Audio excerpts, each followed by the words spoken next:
Welcome back to the CV Brothers podcast. Today we are returning to the world of the Pulp Hero cinematic universe.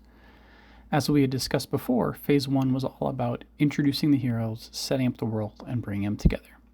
Phase 2 has been about their continued adventures in their own cities after the effects of Phase 1. In our last video, we talked about Zorro, Indiana Jones, Dicktracy, Docsavage, Therocketeer, and the Phantom. Join us today as we jump into what is going on with the last of our heroes before bringing them together again in their next adventure as the champions of justice. I hope you enjoy this video. If you do, leave a comment. If you don't, leave a comment. Let's continue the story and close out Phase 2 of the Pulp Hero cinematic universe. The Hunter 2, The Evil Within, 1938. After the fiery prom night that left a chunk of the high school scorched and a nest of vampires in ashes, Lucy Hunter found herself changed in ways she couldn't fully explain. Her time with the Champions of Justice, a short but intense mission with other heroes, had helped her hone her instincts and skills. But when she returned to the Chicago suburbs, it wasn't just to resume her role as a hunter. It was to find purpose from the ashes. Lucy threw herself into training with a new ferocity. Her body and mind sharpened, but so did her doubts. The nightmares she had weren't just about fangs or blood. They were about lost friends, choices made, the terrifying idea that maybe she was becoming more like the creature she was hunting, isolated, burdened, dangerous. Her father, Robert, had taken a quieter role.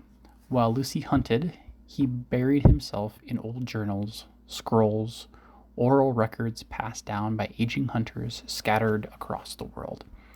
He'd set himself a nearly impossible task: to write the first comprehensive history and guidebook of vampire hunting. For centuries, the knowledge had been passed within bloodlines, whispered in secret, fragments and inconsistent. Robert believed that a centralized knowledge could prepare the next generation of hunters, and maybe even end the vampire threat for good. Together, father and daughter mapped tangled webs of vampire family trees, tracing bloodlines back into Europe, to ancient courts, to the aftermath of Dracula's fall. They found names that had once terrified cities and had laid forgotten or waiting. What they learned disturbed them. The vampire race was splintering. Without the strength of the original bloodlines, modern vampires were weaker, more desperate, and yet they were adaptable, hungrier, cunning in new ways. Lucy's investigation had led her to an unexpected development: a vampire faction operating within the Chicago mob. At first, she assumed the vampires were controlling the criminals, using them as human puppets. But the truth was stranger. The mob was using vampires. The bloodsuckers were little more than hired muscle, addicted to a synthetic blood cocktail, and too strung out to realize how far they had fallen. It was a jarring realization for Lucy.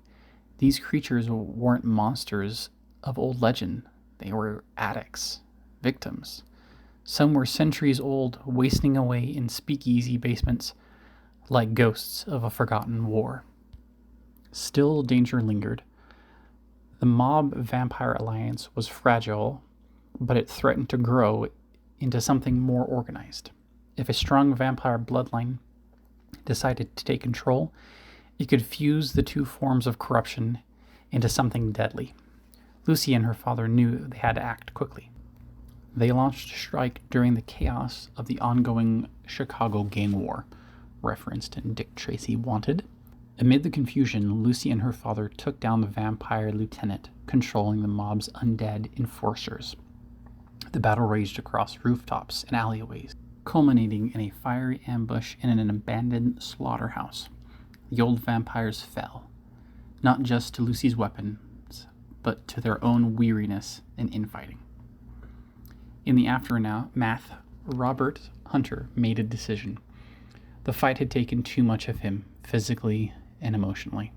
He passed the torch fully to Lucy, choosing instead to become a historian, a mentor, and an archivist of their lineage. Lucy understood. He had fought long enough. It was now her time, not just to hunt, but to lead. But she also began to question. Not every vampire was part of a murderous conspiracy. Some seemed lost, scared, even willing to talk. She wondered, could there be another path? Could the disease be treated, or at least contained? Could the cycle of vengeance finally be broken? Lucy's mission was no longer about revenge. It was about understanding the nature of the threat, and maybe, one day, ending it without bloodlust. But the future seemed far away. For now, there were still vampires to hunt, still secrets that were buried beneath Chicago's streets. And in the shadows of her dreams, something ancient stirred, something tied to the original bloodline. Dracula's legacy wasn't finished. Post-credit scene. Years before, a mysterious figure came to one of the vampire leaders in Chicago. He and his scientists had developed a synthetic blood cocktail that they wanted to try out on the vampires as a way to help them no longer need blood from humans. This would allow the vampires to extend their power and reach. Unbeknownst to them, it was little more than a trick for the man to control them. Indiana Jones and the Last Crusade, 1938. In 1912, while exploring caves with his Boy Scout troop in southern Utah, a teenage Indiana Jones discovered grave robbers taking a gold crucifix from the tomb of Coronado. Believing the crucifix belonged in a museum, Indy took it and evaded the robbers, returning home to his father, Henry. However, the town's sheriff arrived and forced Indy to hand it over to the robbers' employer. Years later, in 1938, Indy confronted the employer off the Portuguese coast, recovered the crucifix, and escaped. After returning to the United States, Indy learned his father, Henry, had disappeared while searching for the Holy Grail.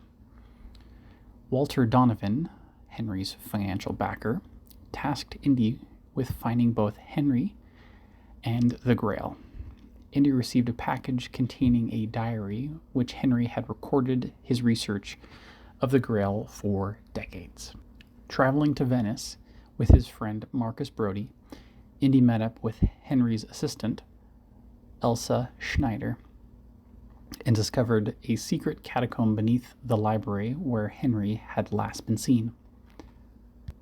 There, inscribed in a shield, directed them to go to Iskenderun to find the next part of the Grail quest. Indy and Elsa were then attacked by the Brotherhood of the Cruciformed Sword, which had dedicated themselves to preventing the treasure seekings of obtaining the Grail. Indy spared the group leader Kazim, who informed him that Henry was being held in the Castle Brumwald in Austria. Indy entrusted Marcus with a map from the diary detailing the route to where the Grail was headed once they had found the city from the shield engravings, and sent him to Iskenderun to rendezvous with her old friend Salda. Discovering their hotel rooms ransacked, Indy revealed the diary's existence to Elsa, noting he had not trusted her before. In Austria, Indy and Elsa infiltrated the castle and discovered it to be under Nazi control. Indy found Henry and tried to escape, but surrendered after Elsa was taken captive by the Nazis. Elsa then revealed herself to be a Nazi collaborator, and Donovan appeared and revealed himself to be one as well. Indy and Henry were tied up. Arriving in Iskenderun, Marcus was captured by the Nazis, despite Sala's attempts to save him. Elsa then returned to Germany, while Indy and Henry escaped the castle and traveled back to Berlin to find Elsa and the diary. They then boarded a Zeppelin and were able to outwit and escape the Nazis who were pursuing them. Meeting up with Sala, Indy and Henry learned the Nazis had traveled through the desert using the map. While following their trail, the Nazis were attacked by the Brotherhood of the Cruciformed Sword, who defeated them. In the chaos, Henry tried to rescue Marcus, but was captured himself. Indy attacked the Nazi convoy, and in response was eventually able to destroy it with the help of Henry and Marcus. Indy, Henry, Marcus, and Sala then proceeded into the temple containing the Grail. There they found the group of Nazis who were trying to overcome booby traps. The Nazis captured Indy's group, and Donovan forced Indy to find a way through by shooting and critically wounding Henry, his father. With the help of the diary, Indy overcame the traps, and he found a room with many cups and an ancient knight, who explained that only one cup was the true Grail, and that you must choose wisely. Donovan and Elsa entered. Elsa quickly picked up an ornate cup, and Donovan drank from it, only to be instantly destroyed through rapid aging. After a moment, Indy identified a simple cup as the true Grail and saved Henry with its water. Elsa then tried to escape the temple with the Grail, but triggered the temple's collapse and fell to her death, trying to retain the Grail.